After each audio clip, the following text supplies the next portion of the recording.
नमस्कार मंडळी, स्वागत आहे तुमच्या आपल्या मिनी ब्लॉगमध्ये। ॲक्च्युली 2-3 दिवसापासून एक रील स्टार आहे, तिने आत्महत्या केलेली आहे। ह्या बातम्या सतत मला रील्समध्ये फेसबुकच्या ह्याच्यामध्ये दिसत आहे, स्क्रोलिंग करताना यूट्यूबला सुद्धा दिसतात। ते असेल काहीतरी वैयक्तिक कारण, पण मला हे कळत आहे का एवढी प्रसिद्धी मिळाल्यानंतर, एवढं सगळं मिळाल्यानंतर त्या ताईंना हे करण्याची वेळ काहीतरी महत्त्वाचं कारण असेल, काहीतरी असेल तर हे सगळं करण्यासाठी करावं लागलं तिला। तर मला हे कळतं का आत्महत्या करणं हा शेवटचा पर्याय असं नाहीये। आत्महत्या करणं खूप सोपं आहे, पण आपलं जे जीवन आहे ते किती व्यवस्थित पद्धतीने आपण जगू शकतो हे पण महत्त्वाचं आहे। लहानपणापासून आपण एक म्हण ऐकलेली आहे का ज्यामध्ये असं सांगितलंय का देव एक दरवाजा बंद करतो तर दुसरा सुद्धा आपल्यासाठी उघडतो। तर तो दुसरा दरवाजा जेव्हा उघडेल तर तोपर्यंत आपण स्ट्रगल करणं थांबवलं नाही पाहिजे। मी हे जे बांधकाम कामगार आहेत जे रोज दिहाडीवर जातात, तर मी तुम्हाला त्यांची सत्य परिस्थिती सांगते। त्यांना किती कष्ट आहे, त्यांना शारीरिक कष्ट भरपूर आहे आणि तुम्ही बघा ते आपल्यापेक्षा उत्तम जीवन जगतात।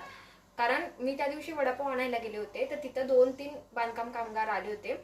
तर जे दिहाडीवर रोजचे कामं करण्यासाठी जातात तर त्यांच्या पिशवीमध्ये मी बघितलं, रोज कामाला जातात, 500 रुपये रोज मिळतो। ते पूर्णच्या पूर्ण 500 रुपये रोजामध्ये त्यांनी फॅमिलीसाठी ताजा भाजीपाला, जे काही रोजचं तेल असेल ते, परत वडापाव, भेळ, म्हणजे सगळ्या वस्तू ते घेऊन जाऊन घरीही खातात। विचार करा, सेविंग महत्वाची नाहीये।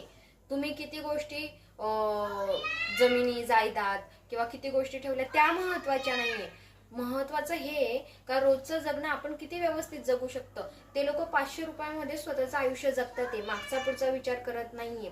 पण आत्महत्या करणं त्यांच्या डोक्यात सुद्धा येत नाही, कारण आत्महत्या करणं हा शेवटचा पर्याय नाहीये हे त्यांना सुद्धा माहितीये आणि आपण जगून दाखवलं पाहिजे हे सुद्धा त्यांना कळतं। त्यामुळे आत्महत्या करणं हा शेवटचा पर्याय नाहीये। तर तुम्ही सुद्धा लक्षात ठेवा आणि प्लीज हा व्हिडिओ जास्तीत जास्त शेअर करा। व्हिडिओ आवडला असेल तर लाईक करा आणि आपल्या चॅनलला सबस्क्राईब सुद्धा करा। चला बाय। ताईचा मोलाचा सल्ला आहे, समजा आत्महत्या करू नका, जगून दाखवा। जगून दाखवणं हाच छान पर्याय आहे आणि आपण जगलो कसं हे आपण आपल्या मागच्या पिढीला सुद्धा सांगू शकतो। चला बाय।